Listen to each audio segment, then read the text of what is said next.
দুনিয়াতে বিশ্বাস করার মতো মানুষের অভাব নেই, কিন্তু আমরা তাকেই ভালোবেসে ফেলি। যে স্বার্থ পৃথিবীতে ভালো খারাপ বলে কিছু হয় না।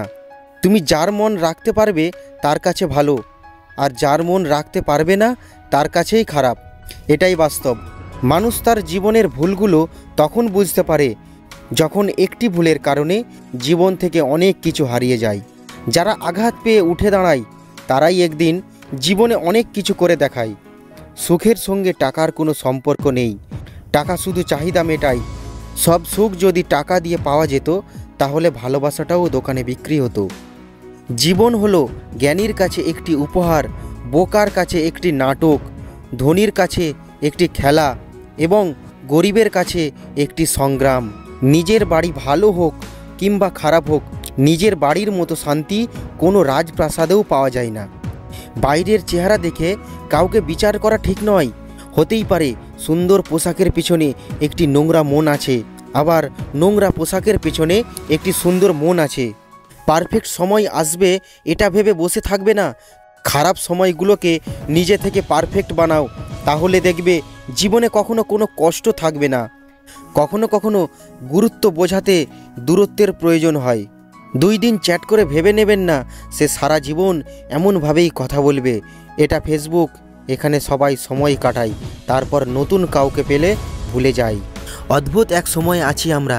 অপরিচিত মানুষ খোঁজ নিচ্ছে কেমন আছি, আর পরিচিত মানুষগুলো সময় পায় না খোঁজ নেবার। দুটো সময়ে তোমার চরিত্রের পরিচয় পাওয়া যায়। নাম্বার 1, যখন তোমার কাছে কিছু থাকে না তখন তোমার ধৈর্য। নাম্বার 2, যখন তোমার কাছে সব কিছুই থাকে তখন তোমার ব্যবহার। কাউকে আপন করতে গিয়ে নিজের পরিবারকে পর করে দিও না। যে যতই কষ্ট দিক না কেন শেষে ক্ষমা করে দিই। রাগ উঠলেও চুপ করে থেকে কষ্ট নিজেই পাই।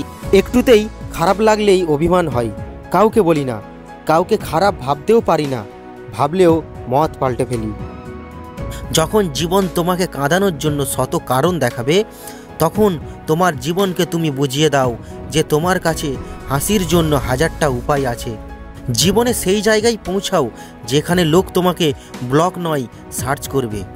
তাদের থেকে দূরে থাকো যারা তোমাকে ছোট করে, তোমাকে মিথ্যা বলে, তোমাকে ব্যবহার করে, তোমাকে অসম্মান করে। যখন নিজের অজান্তে কাউকে কষ্ট দিয়ে ফেলি তখন নিজেকে বড় অপরাধী মনে হয়। আর কেউ যখন আমাকে কষ্ট দেয় তখন মনে হয় এটাই আমার পাওয়া ছিল। আপনি যদি জীবনে বারবার আঘাত পেতে থাকেন তবে নিজেকে দোষী ভাববেন না। শুধু মনে রাখবেন, যে গাছে ফল যত বেশি মিষ্টি সেই গাছে বেশি পাথর ছুঁড়ে মারা হয়। যার ইচ্ছে থাকবে সে বাহানা নয়, সঙ্গে থাকার পথ খুঁজবে। কেউ যদি তোমাকে অন্ধের মতো বিশ্বাস করে তাকে কখনো কষ্ট দিও না, কারণ বিশ্বাস হারিয়ে গেলে মানুষের বেঁচে থাকার ইচ্ছাটা হারিয়ে যায়। জীবনে একবার একা হয়ে দেখো, এই পৃথিবীতে কেউ কারো নয়।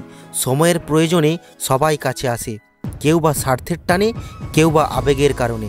স্বর্ণের পরিচয় হয় পাথরে ঘষলে, আর মানুষের পরিচয় হয় নিজে বিপদে পড়লে। এমনভাবে হাসো যেন মনে হয় তুমি কখনো কাঁদোনি, এমনভাবে যুদ্ধ করো যেন মনে হয় তুমি কখনো হার মানোনি। এমনভাবে ভালোবাসো যেন মনে হয় কখনো দুঃখ পাওনি, আর এমনভাবে বাঁচো যেন মনে হয় তোমার জীবনে আগামীকাল বলে কিছুই নেই। টাকা দিয়ে সব পাওয়া গেলেও মায়ের মতো স্বর্গ আর বাবার মতো ছায়া কখনো পাবে না। শারীরিক সৌন্দর্য নিয়ে কখনোই গর্ব করবেন না, কারণ তা আপনার সৃষ্টি নয়। বংশ নিয়েও গর্ব করবেন না, কারণ সেটা আপনি নির্বাচন করেননি। গর্ব করবেন উন্নত চরিত্র নিয়ে, যা নিজে গঠন করেছেন। সেই ছেলেকে জীবন সঙ্গী করো যার ভবিষ্যৎ ভালো, আর সেই মেয়েকেই জীবন সঙ্গিনী করো যার অতীত ভালো।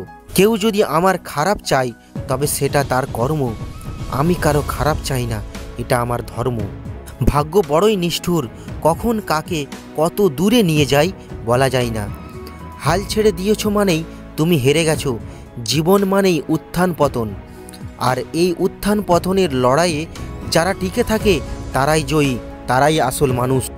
আমাকে নিয়ে কে কী ভাবলো তাতে আমার কিছু যায় আসে না, কারণ আমি কাউকে ইমপ্রেস করার জন্য বা উৎসাহিত করার জন্য জন্মাইনি। তুমি যদি অপরকে চ্যালেঞ্জ করো তাহলে তুমি তোমার জীবনে একটা দিন হারিয়ে ফেলবে। যদি তুমি নিজেকে চ্যালেঞ্জ করো তাহলে প্রতিটা দিন তুমি জিতবে।